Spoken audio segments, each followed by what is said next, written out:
ओम नमः शिवाय। हर हर महादेव। जय महाकाल। दोस्तों, आ गया है सोमवार का 2024 का पहला दिन। बहुत ही सुंदर योग है दोस्तों। सोमवार का दिन भगवान शिव को समर्पित है और साल की सबसे पहली शुरुआत सोमवार से हो रही है। तो दोस्तों, पूज्य गुरुदेव की कथा सुन करके और समझ करके बहुत सुंदर से 2 उपाय लेकर के आई हूँ। अगर आप पर बहुत दुख आ रहे हैं, बहुत कष्ट आ रहा है, बहुत परेशानी झेलनी पड़ रही है और कोई भी समस्या का समाधान नहीं मिलना, या कोई विशेष मनोकामना है जो काफ़ी समय से आपकी पूरी नहीं हो रही, या फिर दोस्तों कोई बीमारी है जैसे कि कैंसर, किडनी से जुड़ा हुआ रोग, या लिवर से जुड़ा हुआ रोग, या कंठ से गले से जुड़ा हुआ कोई भी कैसा भी रोग हो, तो इस उपाय को करने से वो दूर होगा। दोस्तों, इस वीडियो में मैंने 2 उपाय बताए हैं पूज्य गुरुदेव की कथा सुनकर। दोस्तों, चलिए जानते हैं कि पहला उपाय हमें क्या करना है। आपको सबसे पहले दोस्तों क्या करना है, एक तांबे का कलश लेना है, इसमें जल भरना है आपको अपने घर से, और इस जल को हमेशा आपको अपनी रसोई में से भरना है। जिसमें से जल आप पीते हैं उस परिंदे में से आपको इस जल को भरना है। इससे वास्तु दोष खत्म होता है, पित्त दोष समाप्त होता है, साथ ही साथ दोस्तों इससे काल सर्प दोष भी दूर होता है। और फिर आपको चंदन ले लेना है, चावल ले लेने हैं, और बेलपत्री, जो भी आप पूजा की सामग्री ले जाते हैं वो सब ले लेनी है। दीपक ले लेना है, इत्र ले लेना है, कलावा ले लेना है।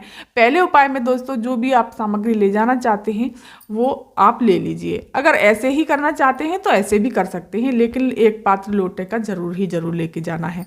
फिर आपको पहुंच जाना है सीधे देवादिदेव महादेव के शिव मंदिर।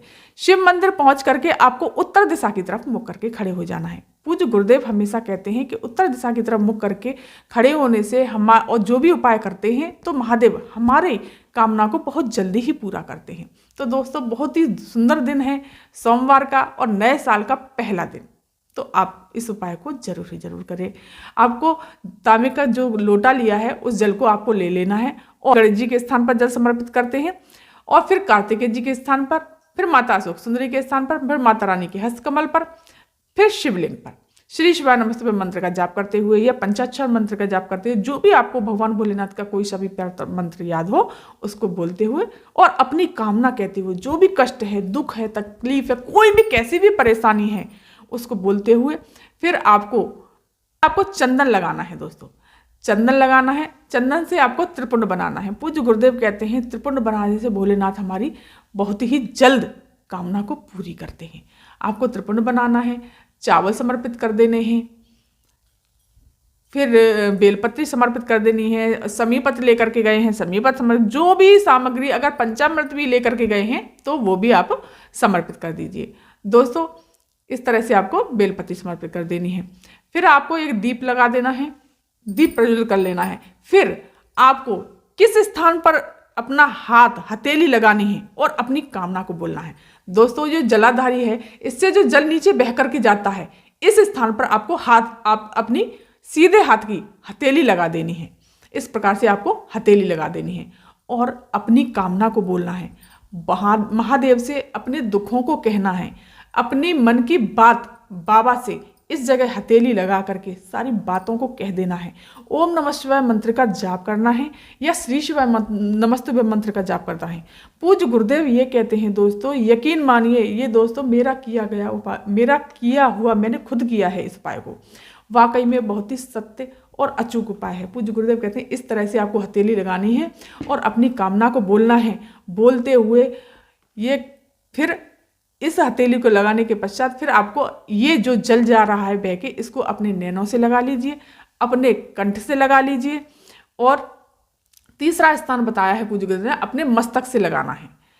और ये उपाय मात्र आपको 4 या 5 दिन करना है।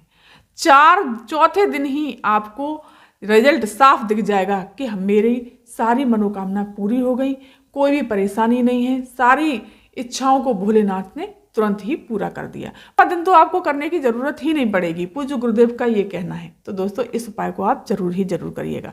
प्रणाम करते हुए, महादेव को आरती करते हुए, और सीधे आपको अपने घर चले आना है।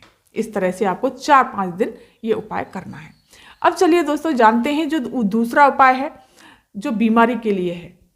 किडनी खराब हो गई है, लिवर खराब हो गया है, या कैंसर जैसा रोग हो गया है, या कोई भी इतनी बड़ी बीमारी हो, गले से जुड़ा हुआ रोग है, बहुत समस्या जा रही है, तो आपको इस उपाय को जरूर करना चाहिए। आपको उसके लिए क्या लेना है दोस्तों, एक चाहिए आपको बेलपत्री।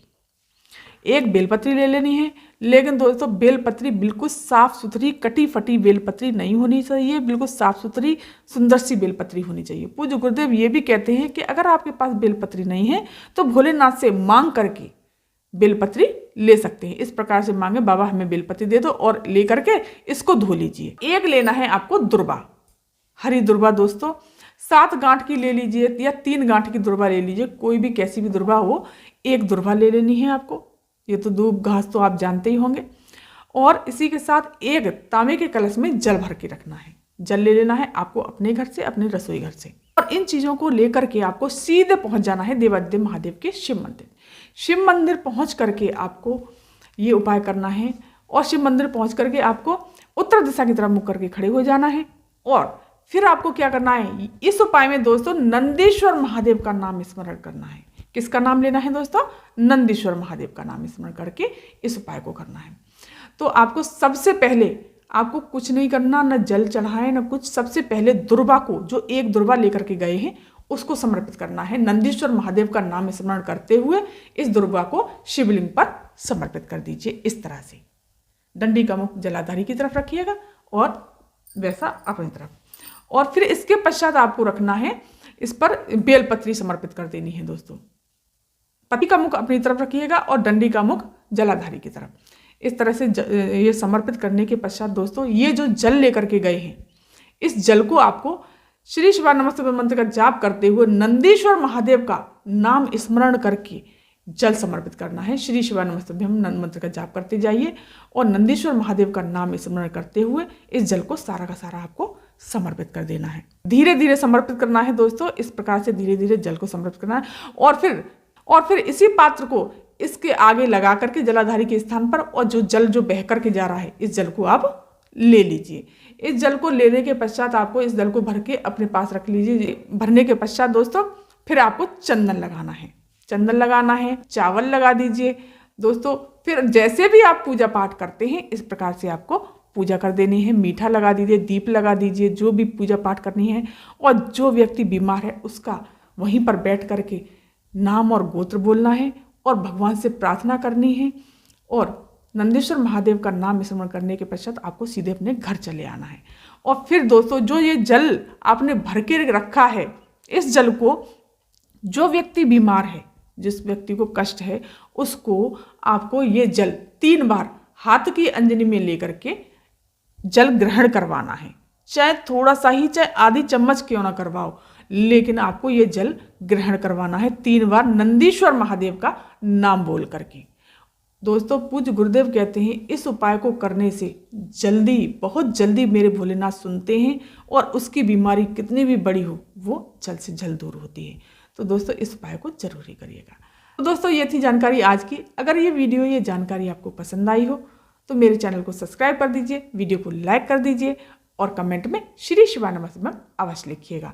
धन्यवाद। बोला सब दुख काटो म्हारा, ओ बोला सब दुख काटो म्हारा।